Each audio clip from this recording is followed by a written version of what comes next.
만약에 여러분의 삶 전체가 재판정에 오른다면 과연 어떤 판결을 받게 될까요? 이게 그냥 먼 미래의 이야기가 아니에요. 우리 모두가 언젠가는 마주해야만 하는 한 존재의 마지막 순간에 대한 기록이죠. 자, 이 질문으로 한번 시작해 볼게요. 만약 여러분의 삶이 심판을 받는다면 그 증거는 과연 뭘까요? 여러분이 쓴 일기장일까요? 아니면 주변 사람들의 증언? 오늘 우리가 깊이 파고들 이야기에서는요, 그 증거가 아주 뜻밖의 장소에 있다고 말합니다. 아니, 사실은 우리 삶의 가장 평범한 풍경 속에 늘 있었다고 하죠. 이야기는 한 영혼이 저승의 심판관이죠. 바로 그 염라대왕 앞에 서는 장면으로 시작됩니다. 분위기는 아주 엄숙하고 변명 같은 건 통할 것 같지가 않아요. 영혼은 자신의 삶 전체를 평가받기 위해 바로 그 자리에 서 있습니다. 저승의 관리들이 먼저 목소리를 높입니다. 이들이 고발하는 내용은 이거예요. 이 사람은 살아있을 때 부모님을 공경하지 않았고 스승을 존경하지도 않았으며 선한 행위는 완전히 등한시했습니다. 이제 모든 건 염라대왕의 판결에 달린 거죠. 그런데 이 재판 이야기를 본격적으로 들여다보기 전에 이 이야기가 어디서 왔는지 아는 게 굉장히 중요해요.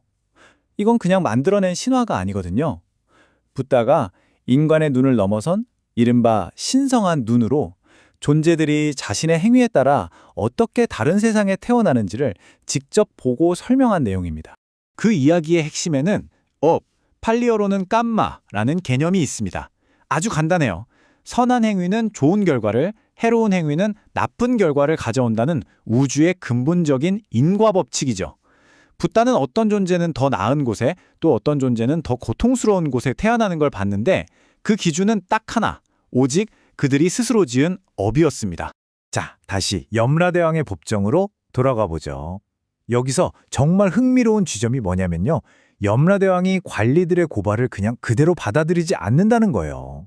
막 비난하거나 단죄하는 대신에 그 영혼이 살아있을 때 분명히 봤어야 할 너무나 명백한 증거들을 하나씩 제시하기 시작합니다.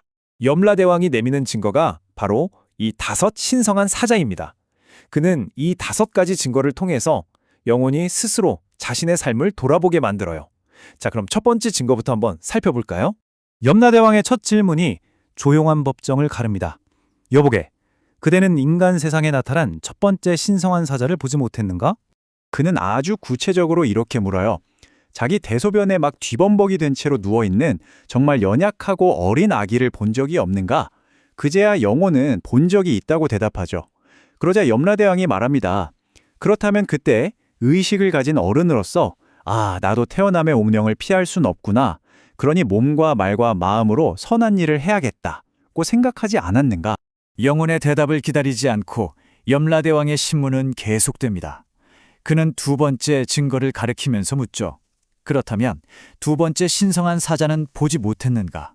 지팡이에 의지해서 몸을 덜덜 떨면서 걷고 이도 빠지고 머리는 희끗희끗하고 젊음이 다 지나가 버린 노인을 본 적이 없는가? 이것도 본 적이 있다고 대답하니까 염라대왕은 똑같이 묻습니다. 그걸 보고도 나 역시 늙음의 운명에서 벗어날 수 없으니 서둘러서 선한 일을 해야겠다는 생각은 왜 하지 않았는가? 영혼은 계속 침묵하는데요. 그럼에도 불구하고 세 번째 증거가 제시됩니다. 세 번째 신성한 사자는 어떤가? 그 또한 보지 못했는가?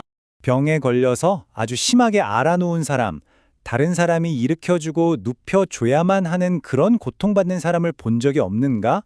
이런 모습을 보고도 나도 병듦의 운명을 피할 수 없으니 친절하고 이로운 행위를 해야겠다는 그런 절박함을 느끼지 못했다는 거죠.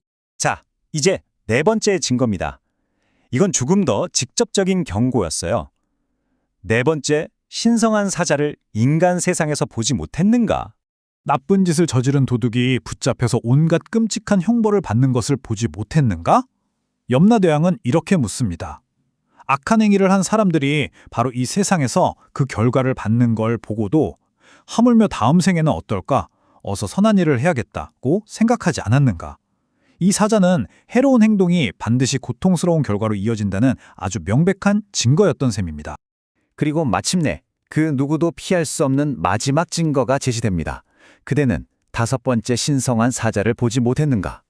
죽은 지 하루 이틀 혹은 사흘이 지나서 퉁퉁 부풀어 오르고 검푸르게 변해가는 시신을 본 적 없는가?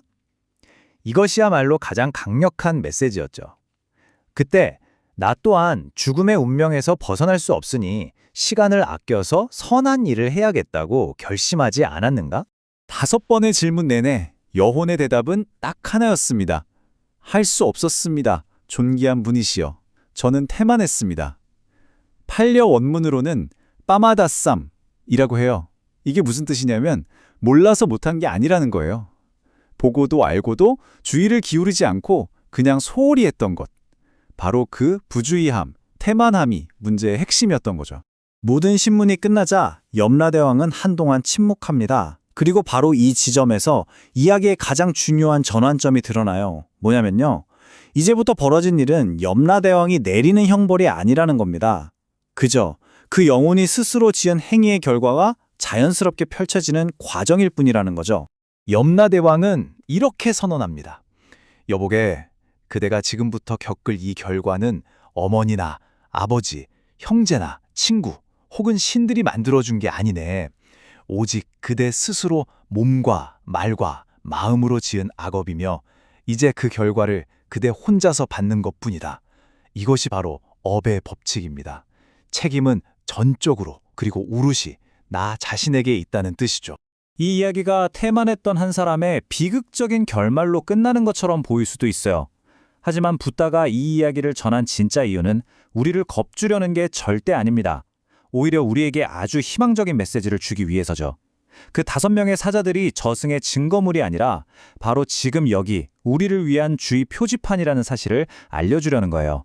붓다의 가르침은 바로 이 지점에서 희망을 이야기합니다. 그는 이렇게 결론을 내리죠. 그러나 성스럽고 현명한 사람들은 신성한 사자들을 보고서 결코 성스러운 가르침을 태만히 하지 않는다. 다시 말해서 이 사자들은 지혜로운 사람들에게는 삶을 올바른 방향으로 이끄는 아주 강력한 동기부여가 된다는 겁니다. 결국 오늘 우리가 살펴본 이야기의 핵심은 바로 이겁니다. 갓난아기, 노인, 병든 사람, 죄인, 그리고 죽음. 이 5 신성한 사자들은 불길한 징조가 아니에요. 오히려 우리를 무관심이라는 깊은 잠에서 깨우는 자명종과 같은 거죠. 시간은 유한하니까 바로 지금 지혜롭고 자비롭게 살아가라는 아주 간절한 요청인 셈입니다. 자, 이제 마지막 질문을 여러분께 드리고 싶습니다. 오늘 하루 여러분의 삶 속에는 어떤 신성한 사자가 다녀갔나요? 그리고 그 메시지에 우리는 지금 어떻게 응답하고 있습니까?